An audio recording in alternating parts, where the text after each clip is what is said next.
আর আলু ভালো করে সিদ্ধ হয়ে গিয়েছে। এবার পরিমাণ মতো পানি দিয়ে দেবো। সামনে ঈদ, তাই আম্মু ঈদের জন্য ঘরটা সব গুছাচ্ছে, লেপা পোছা করছে, আর আমি একাই আজকে রান্না করছি। তো আজকের রান্নাটি আপনাদের কেমন লাগছে অবশ্যই কিন্তু কমেন্ট করে জানাবেন। আমি একাই সব কিছু রান্না করছি। শুভ সকাল বন্ধুরা, আপনারা কেমন আছেন? আশা করি ভালো আছেন। আজকের এই ভিডিওর শব্দ শুনে বুঝতে পারছেন যে আবহাওয়াটা কীরকম, অর্থাৎ সকাল থেকে কি পরিমাণে বাতাস, আর আকাশটাও মেঘাচ্ছন্ন। একটু আগে হালকা পাতলা বৃষ্টিও হয়ে গেল, আর আকাশে এখনও সাদা মেঘ জমাট বেঁধে আছে। আপনাদের যদি আমি চারিদিকে ঘুরিয়ে দেখাই তাহলে বুঝতে পারবেন যে কি পরিমাণে মেঘে ঢেকে আছে আকাশটা। দেখুন, যেদিকে তাকাবেন শুধু সাদা মেঘে ঢেকে গেছে পুরো আকাশটি। এই যে রায়হান বাবু আমার কোলে উঠবে, এই জন্যে আমার দিকে আসতেছে। দূরে তাকালে আপনারা বুঝতে পারবেন যে আকাশটা কীরকম একটা গম্ভীর ভাব হয়ে আছে। তবে অল্প একটু বৃষ্টি হয়ে আজকে বৃষ্টিটা থেমে গেছে। আর আমাদের ছাগলটা ওই বৃষ্টি থামার পরও বেঁধে দিয়ে আসলাম। আর এগুলো হচ্ছে পাশের বাড়ির ছাগল। এই দুটো হচ্ছে ছাগলের বাচ্চা, আর ওই কালোটা হচ্ছে বড়। আর আমাদের ছাগলটা ওই যে দেখা যাচ্ছে সাদা। আর এখানে জমিতে রায়হান বাবুর মুরগি, এই যে সাদা মুরগিটা হচ্ছে রায়হান বাবুর, এখানে ঘুরতেছে দেখুন। এই সাদা মুরগির আপার দুটো সাদা বাচ্চা হয়েছে। তো এখন আমরা ওই যে পাশে একটা আমের গাছ আছে, ওই আমের গাছের দিকে যাচ্ছি। ওই আমের গাছের ডালে আবার একটা পাখির বাসা আছে দেখুন, একবারে ছোট্ট গাছ, তারপরেও এখানে পাখি বাসা বেঁধেছে। এই যে দেখুন, এই যে বাসাটা। আর এই গাছে আমও মোটামুটি ভালোই আছে। অন্যান্য গাছগুলোতে তেমন আম নেই, তবে এই গাছটিতে মোটামুটি ভালো আম আছে।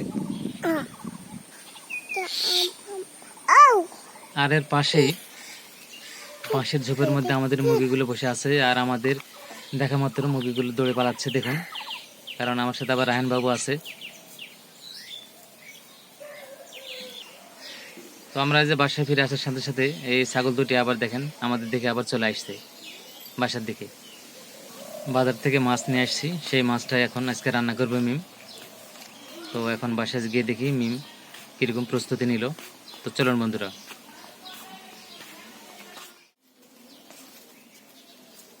আসসালামু আলাইকুম বন্ধুরা, আপনারা সবাই কেমন আছেন? আশা করি ভালো আছেন।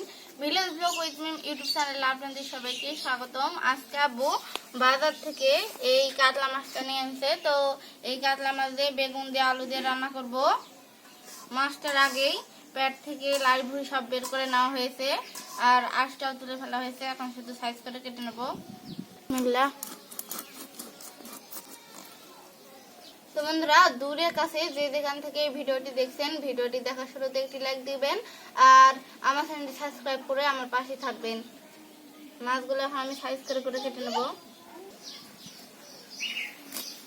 বন্ধুরা, আমার মাছ কাটা হয়ে গেল। আর আজকে টাটকা মাছ দিয়ে বেগুন, আশা করি খেতে ভালো লাগবে। মাছগুলো এখন ধুয়ে নেব, তারপরে বেগুন আলু সব কেটে নেব। তো বন্ধুরা, মাছ কাটা হয়ে গেল। আমি এখন বেগুন আলু আর এই লাউটা কেটে নেব। এই লাউটা দিয়ে চিংড়ি মাছের শুটকি দিয়ে রান্না করব। আর এই বেগুনগুলো কেটে নেব এখন।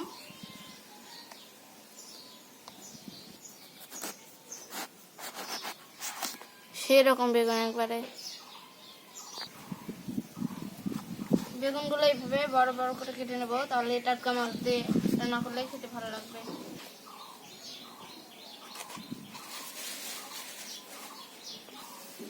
টাটকা কাতলা মাছ দিয়ে বেগুন রান্না করব, খেতে কিন্তু সেরকম লাগবে। আজকে এই দুইটা বেগুন রান্না করব, আর তার সাথে দুটো আলু দেব, আর এই লাউ এর সাথেও দুটো আলু দেব।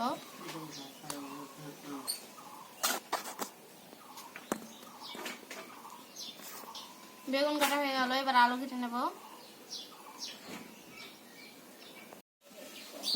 আলুগুলোর চামড়া ছিলা হয়ে গেল, এবার সাইজ করে কেটে নেব। রায়হান বাবু কি নিয়ে আসছে এটা দেখি? বেলুন। রায়হান শোনো, দুষ্টামি করো না, থাক, পড়ে যাবে, মশলা পড়ে যাবে। আলুগুলো আমি এরকম চারকোনা করে সাইজ করে নিচ্ছি। বেগুনের তরকারি রান্নার জন্য আলু কাটা হয়ে গিয়েছে, এবার লাউয়ের তরকারি রান্নার জন্য আলু কেটে নিচ্ছি। এগুলো একটু পাতলা পাতলা করে কেটে নেব। তোমার হাতে ওটা কি? হ্যাঁ বলবে না? দেখি তো রায়ন বাবুর হাতে কি এটা।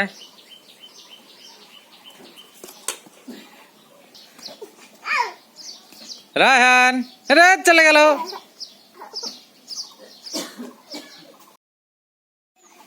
লাউয়ের জন্য আলু কাটা হয়ে গিয়েছে, আলুগুলো ওইভাবে কেটে নিয়েছি। এবার লাউ কেটে নেব। লাউগুলো প্রথমে এভাবে সাইজ করে করে সামলাগুলো ছিলে নেব, তারপরে পরিষ্কার পানিতে ধোয়ার পর আবার কাটবো।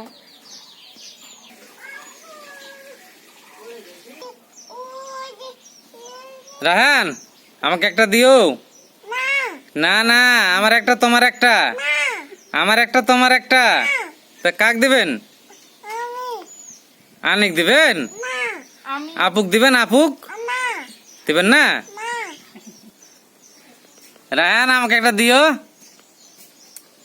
দিবেন না? একেবারে গাছ পাকা। দেখি মেয়ে, ভিতরে একবার লাল হয়ে গেছে। হ্যাঁ বন্ধুরা, সবকিছু কাটা হয়ে গেল। আর এখানে আমি সব মশলা বেটে রেখেছি। তো দেখি ম্যাম কি কি মশলা। করবো, সব রকমের মশলা বেটে রেখেছি। এখন শুধু রান্না শুরু করবো। আশা করি আজকের ভিডিওটি না টেনে সম্পূর্ণ দেখবেন, আর ভিডিওটি দেখার পরে একটি লাইক দিবেন, আর আমার চ্যানেলটি সাবস্ক্রাইব করে আমার পাশে থাকবেন।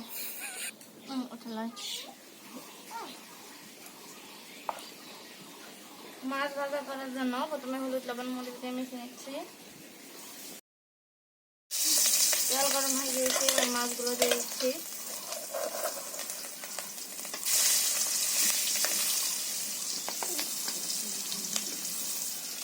মাছগুলো প্রায় ভাজা হয়ে আসছে, আর একটু পর তুলে নেব। মাছ ভাজা করা হয়ে গিয়েছে, এখন তুলে নেব। এবার বেগুন রান্না করার জন্য গরম তেলে পেঁয়াজ কুচি দিয়ে দিলাম, কাঁচামরিচ কুচি দিয়ে দিয়েছি, রসুন বাটা, মরিচের গুঁড়া,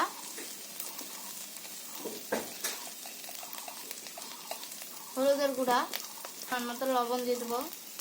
মশলাগুলো ভালো করে কষিয়ে নেব, তারপরে এখানে আলু আর বেগুন দিয়ে দেবো। মশলাগুলো ভালো করে কষানো হয়ে গিয়েছে, এবার বেগুন আর আলু দিয়ে দেবো।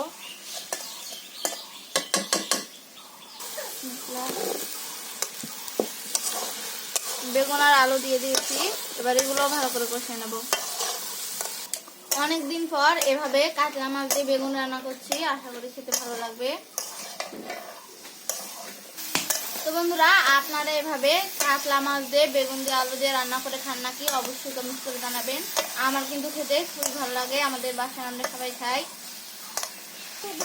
বেগুন আর আলু কিন্তু আগে ভালোভাবে এভাবে কষিয়ে নেবেন, তাহলে তরকারির একটা আলাদাই স্বাদ আসবে।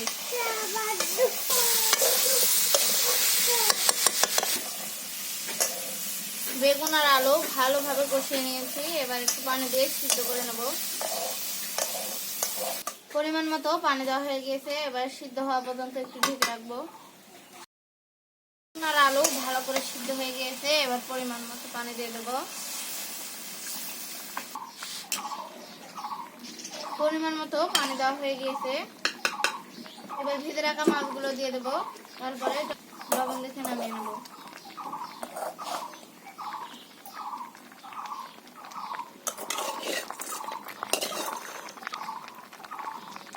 এবার কিছুক্ষণ ঢাকনা দিয়ে ঢেকে রাখবো। আর এদিকে ভাতেরও বড় উঠেছে, ভাতটা একটু নেড়ে ফেলে দিই।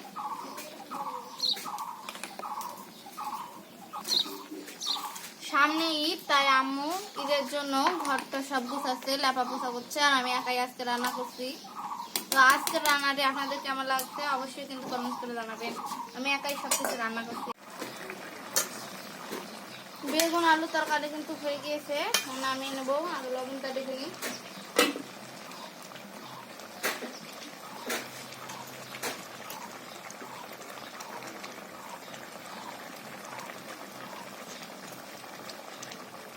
আর একটু লবণ লাগবে। রান্না করার জন্য তেল দিয়ে দিলাম। পেঁয়াজ কুচি, কাঁচামরিচ কুচি, সব রকমের মশলা বাটা দিয়ে দেবো। এবার হলুদ লবণ আর মরিচের গুঁড়া দেওয়া হয়ে গিয়েছে। এবার মশলাগুলো ভালো করে কষিয়ে নিচ্ছি। আর এর মধ্যেই চিংড়ি মাছের শুটকিও দিয়ে দেবো, এগুলো ধুয়ে রেখেছি।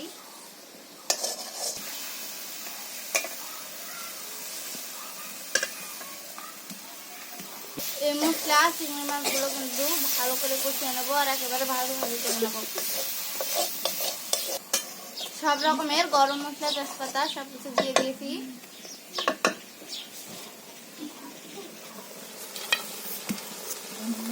মশলাগুলো ভালো করে কষানো হয়ে গিয়েছে। এবার আলুগুলো দিয়ে দেবো।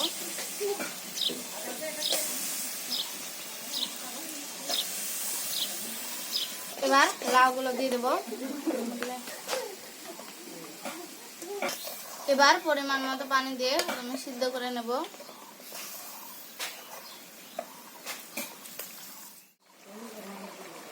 কি অবস্থা মিম তরকারি? ভালো ফুটে গিয়েছে। সিদ্ধ হয়েছে? হ্যাঁ,